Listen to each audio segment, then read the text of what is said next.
the location I was in just gave me some PTSD.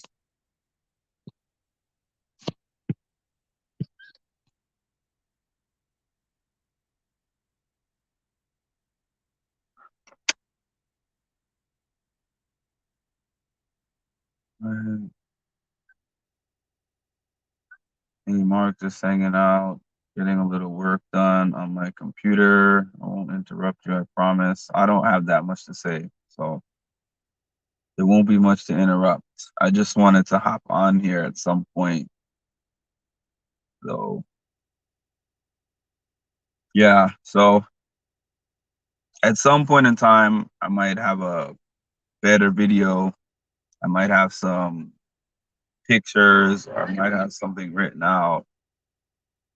Uh, I might have some different stuff. I probably will, as a matter of fact, at some point, just not right now. But just wanted to hop on here at least briefly and to give you guys some updates. And I also wanted to let everyone who follows this page know. Hold on.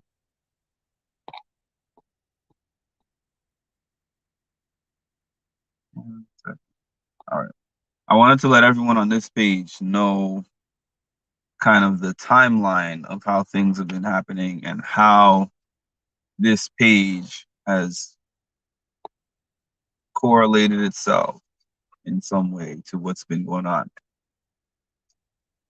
So when I started covering Big Brother, which was last year in August,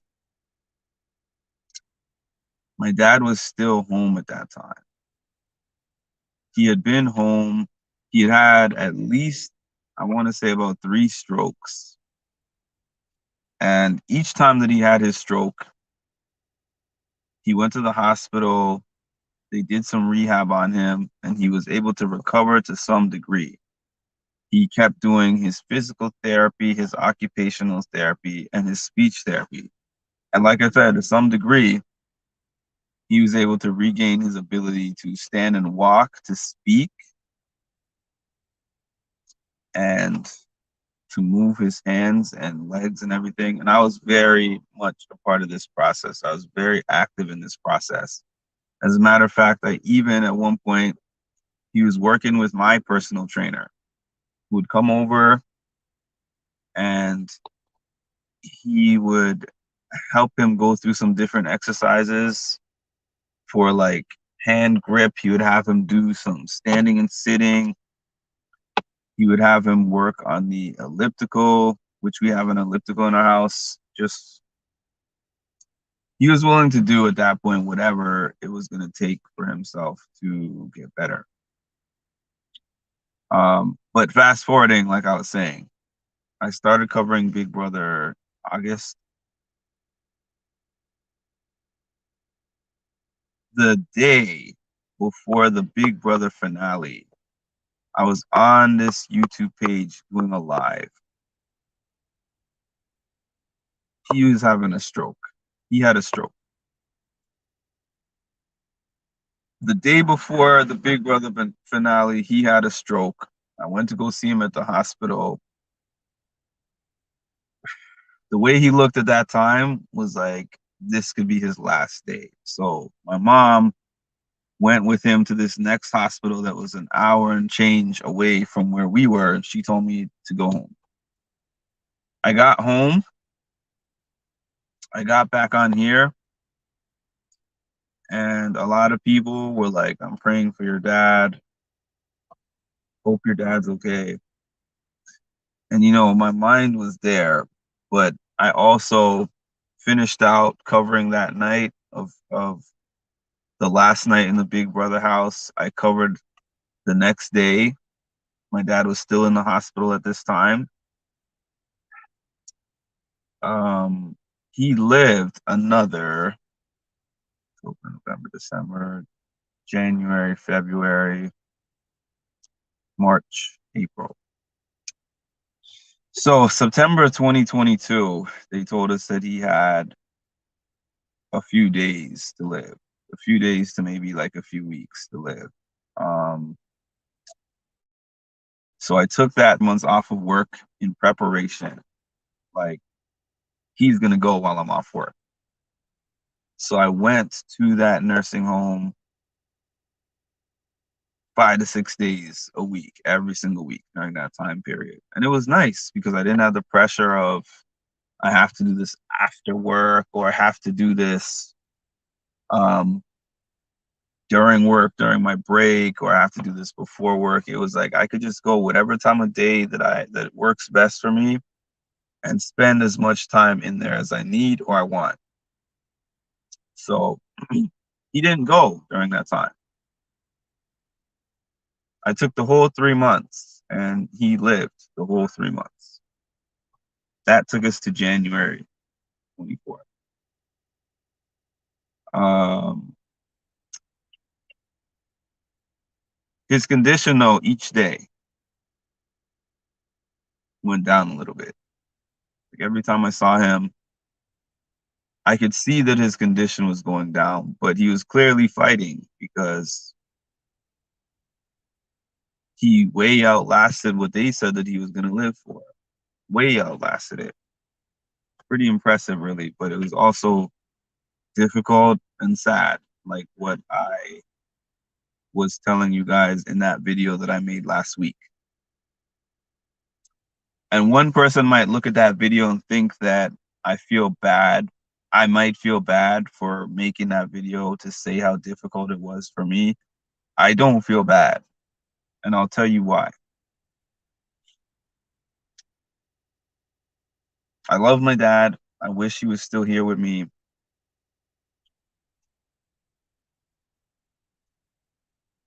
But not if he had to spend more time like that.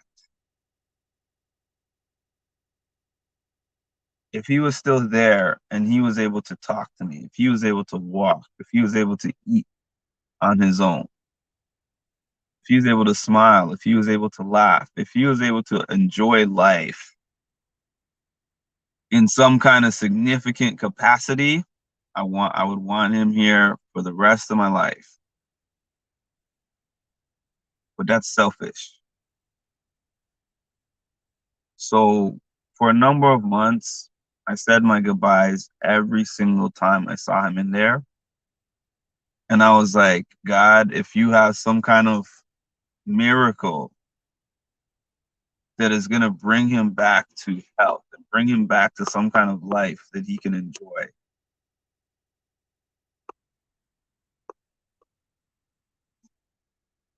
do that for him, right? But if that's not in the cards, please just let him go peacefully. So on Sunday, I completed a race. I still have that footage. Probably at some point, I'm going to put that up. Don't worry about it. When I say don't worry about it, I mean don't worry about me. If I start getting into some editing, it's not because I'm not processing, it's just because I'm off work right now.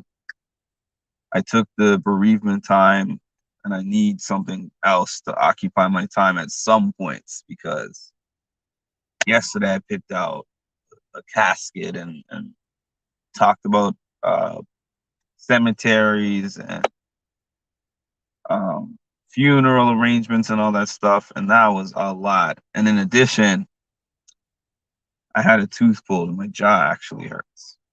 So I won't be on here too long. My phone's dying. I don't feel much like talking, but I just wanted to give this update. Um, yeah, but I finished the race and then I stopped into one of my friends' fitness classes to do some little bit of camera work. I came home. I had plans to go visit my dad in the afternoon. I got the call 2:30 something. Your father passed away 2:24. This is Dr. So and so. Sorry for your loss.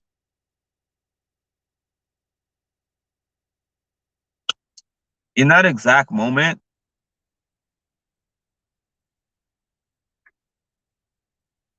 hey Shy, welcome back. In that exact moment, I was like, here it is. Time is here.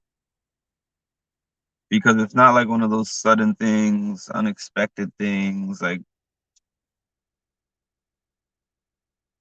I knew it was happening. So my first thought wasn't even really anything about him. It was like, oh, I'm the first person to know. Give me a minute, y'all. This phone is ringing off the hook all the time.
another video at some point.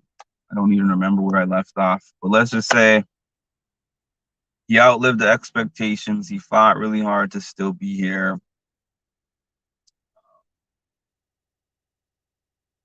I fought really hard too to stay positive, to not worry all the time,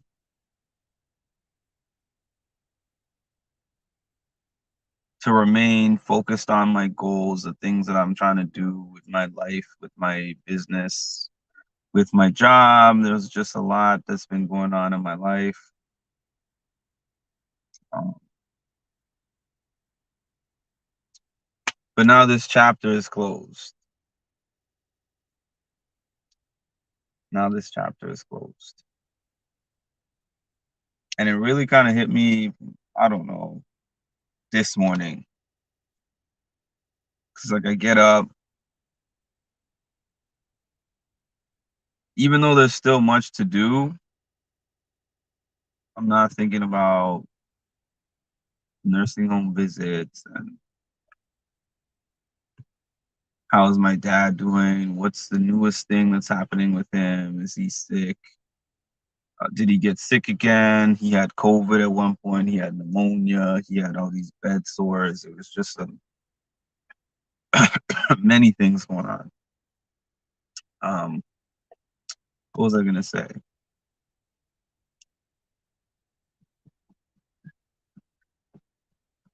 Yeah, it's hard. I mean, I don't really have an agenda. I had something I was gonna say, it slipped my mind, but it's hard. I mean, because it's not really over. His time is over, but we still have so much to do, and I've never had to be so much involved in the business of burying somebody, because then you're going through two things at one time, which is process of grieving, and also a process of taking care of certain responsibilities that you have to take care of. I'll be honest with you guys. If you ask me if I want to go back in time,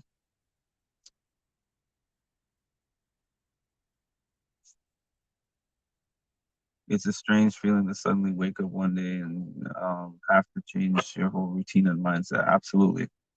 I'll be honest with you guys. If you ask me if I want to go back to a couple weeks ago, 3, 4 weeks ago, and be able to go sit in that nursing home with him again while he's unresponsive and paralyzed and sleeping and coughing, my answer is no.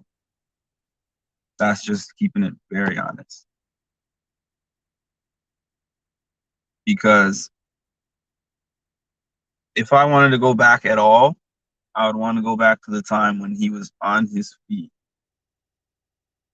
walking, talking, smiling, happy, living. I feel like nobody should have to live that type of life where they're just lifeless, laying in the bed, nurses turning them, bathing them, changing them. Like, I know it happens in life, but not me. I don't want that to be my life at any point, where I am there physically, but I'm just a shell of myself. So part of me was always just like what I was saying before this live cut off. Phone ringing again, but I'm not gonna answer the phone for right now.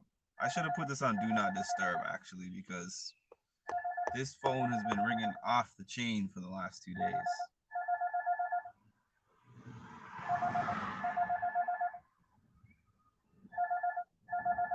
If you can hear that, I'm sorry about that. But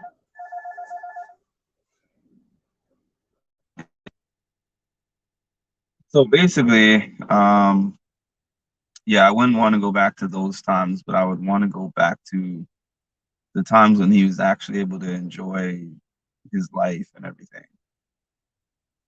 Because it's hard to see somebody like that. in the aftermath, it's just processing that he's not here anymore.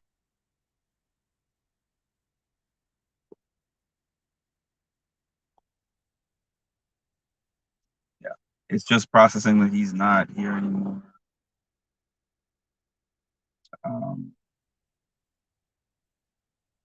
that was my weekend, go see him on the weekends and sing with him, pray with him, talk to him.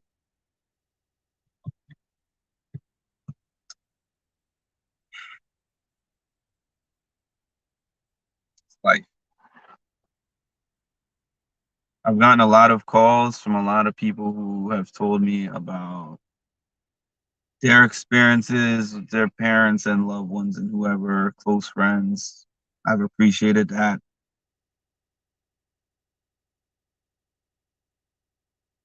Life feels a lot different when you lose somebody of that magnitude. It really does. Because you're like, this is real. This is going to happen to other loved ones. It's going to happen to myself one day. So a cool thing is I was able to show him this YouTube page when he was still coherent and everything. He liked the page. I showed him some of these videos.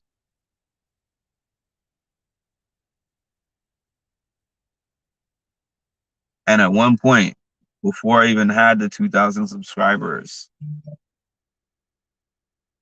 he was like, you're on to something with the things that you're doing, which was very validating for me. I'm not going to be on here too much longer. I'm sorry that I got that phone call that kind of cut into my time here, but um, this was really, without that call, going to be a 15-minute or so live because I have other things to do. But I just wanted y'all to see me, see my face. I'm good. Um,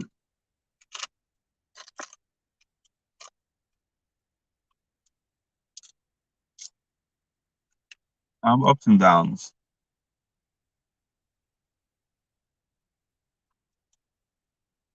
I'm not always good, but I'm good right now. Um, yeah, yesterday we picked out his casket, and that made it feel like it was starting to become final. So that part was hard,